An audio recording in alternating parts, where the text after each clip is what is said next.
ভারতীয় ভিসা কার্যক্রম পুনরায় চালু হওয়ায় এর প্রভাব পড়েছে দেশের সর্ববৃহৎ বেনাপোল স্থলবন্দরে।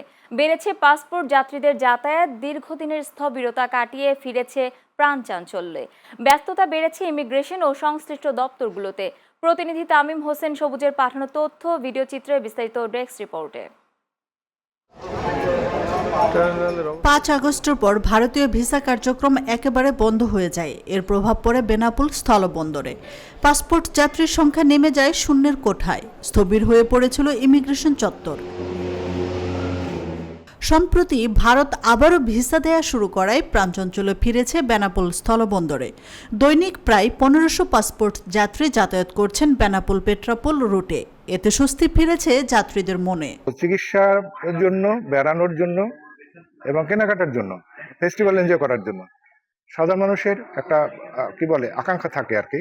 দুই দেশের মধ্যে ভিসা পদ্ধতিটা ক্লিয়ার হলো। মেডিকেল ভিসা করে সবার পক্ষে আসা সম্ভব হচ্ছে না, যেহেতু আমরা মধ্যবিত্ত বা নিম্ন মধ্যবিত্ত পরিবারের লোকজন। তো সেক্ষেত্রে অবশ্যই সরকারের প্রতি আমাদের অনুরোধ থাকবে যে টুরিস্ট ভিসাটা আপনারা চালু করুন। ভিসা পেয়েই আমি আগে বাংলাদেশ ভ্রমণের জন্য আজকে এসেছি। আমরাও চাই যে আমাদের সরকার বাংলাদেশিদের জন্য ভিসা দিক। টুরিস্ট ভিসাটা যদি হয় তা আমাদের ওই বাড়তি ঢাকায় যাওয়াটাও এই হেপাটা আমাদের নিতে হবে না। বাস নরমালি টুরিস্ট ভিসা থাক, আমরা যাতায়াত করি। অতি দ্রুত যেন আমাদের ইন্ডিয়ার গভর্নমেন্ট এন্ড বাংলাদেশ গভর্নমেন্ট ওরা মিট করে আমাদের ভিসার কার্যক্রম যেন দ্রুত তাড়াতাড়ি করে ওপেন করে দেয়, যাতে আমরা ওইরকম তীর্থস্থানে দর্শন ভ্রমণ করার জন্য যেতে পারি। সরকারের কাছে আমাদের অনুরোধ, আপনাদের জন্য সরকারি ভিসাটাও চালু করে দিক, আমাদের সঙ্গে সুসম্পর্ক হোক, আমরা সবাই যাতে কাজকর্ম করতে পারি, সব দিকে যেন ভালো হয়। আমরা মেডিকেল ভিসায় গিয়েছিলাম কলকাতাতে, চিকিৎসা করেছি 1 মাস। কিন্তু আমরা ওখানে যেটা দরকার আমাদের, সেটা হলো টুরিস্ট ভিসাটা হলে আমাদের জন্য একটু ভালো হয়। সবকিছু স্বাভাবিক হোক, বিদেশের সবকিছু ভালো থাকুক, এটাই চাই আমরা। এদিকে যাত্রী বাড়ায় ব্যস্ততা বেড়েছে ইমিগ্রেশন, পুলিশ ও সংশ্লিষ্ট দপ্তরগুলোতে। প্রয়োজনীয় কাগজপত্র যাচাই বাছাই সহ চলছে যাত্রীদের স্বাস্থ্য পরীক্ষা। জোরদার করা হয়েছে নিরাপত্তা ব্যবস্থাও।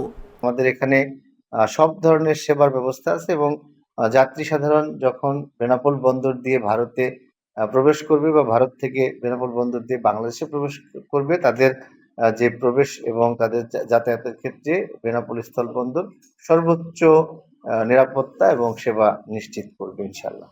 ভারতীয় ভিসা কার্যক্রম চালু হওয়ায় বেনাপোল স্থলবন্দরে যেমন বেড়েছে যাত্রী পারাপার, একই সাথে কর্মব্যস্ততা ফিরেছে সীমান্ত জুড়ে।